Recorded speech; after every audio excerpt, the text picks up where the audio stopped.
Good morning सर्वांना. सगळ्यात आधी सर्वांना वुमन्स डेच्या खूप खूप शुभेच्छा.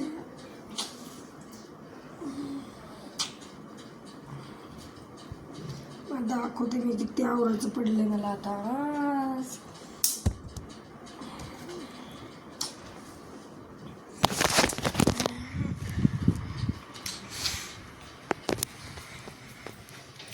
उन्हाळी डोक्यावर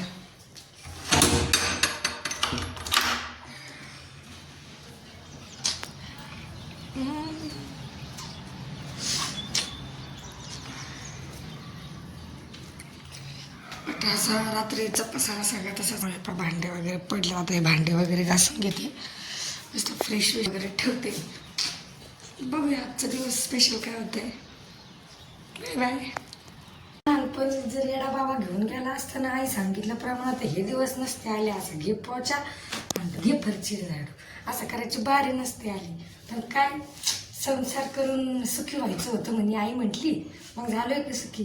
सुख तर मिळालं पाहिजे ना कामातून. अजून आवरायचंच चाललंय. पण घ्या करून आपलं काय याच्याशिवाय आपल्याला जिंदगी काय म्हणतात ना, जिंदगी झंड फिर भी घमंड असंच आहे. तुमचं आहे का तसं काही असं तर मला सांगा बरं. चला मग घेता का पुसून. या या इकडे या.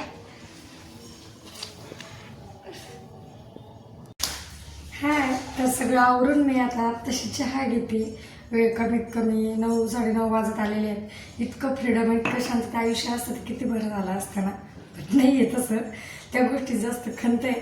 पण खूप काय म्हणतात ना की आपण सगळं एक स्त्री अशी असते की ती सगळं कोणाची आई मावशी काका सगळे त्या पार पाडून तिच्या सगळ्या जबाबदाऱ्या पार पाडून ती खंबीरपणे सतत उभी असते. तर कोणताही डे कोणताही असू दे, वुमन्स डे असो, किती फ्रीडम असो, खरंच मुलीला लेडीजला स्वातंत्र्य मिळालं आहे का काय वाटते तुम्हाला. मला तर असं वाटत नाही. ती प्रत्येक याच्यामध्ये बांधलेलीच आहे कायम. तर तिला तिच्या मनासारखंही थोडंसं जगून द्यावं अशी माझी इच्छा असते. बाकी सर्वांना वुमन्स डेच्या खूप खूप शुभेच्छा. तसंच जर आज रंगपंचमी आणि वुमन्स डे होता, बाहेर जाण्याचं म्हणजे रंग खेळण्याचं प्लॅनिंग होता. पण काय हे मध्येच लग्नाला आलो. लग्न वगैरे झालं आणि आता होती जेवण करायची घाई, कारण की खूप वेळ झालेला होता. ऊन लकलक तापलेलं होतं. आता बसायचं होतं. आता मला जेवायला आता मठ्ठा प्यायला लागले. गार गार इथं पाहिले का इनच भरून आणलंय किती मोठं. हा अंबालताई हॅपी वुमन्स डे. लग्न वगैरे झाल्याच्या नंतर आम्ही आलो रंगपंचमी खेळायला, कारण की आज होता वुमन्स डे आणि महिलासाठी फक्त फ्री ऑफर होती बंधन लॉन्सला. मग काय न बिगर तिकिटाची जाण्यात जी मजा असते ती पैसे देऊन पण जाण्यात नसते बरं का. मग काय आम्ही आलो इथं बंधन लॉन्सला. इथे ही गर्दी बघून असं वाटतं नुसतं राडा करायचा आता महिलांनी लेडीजनी.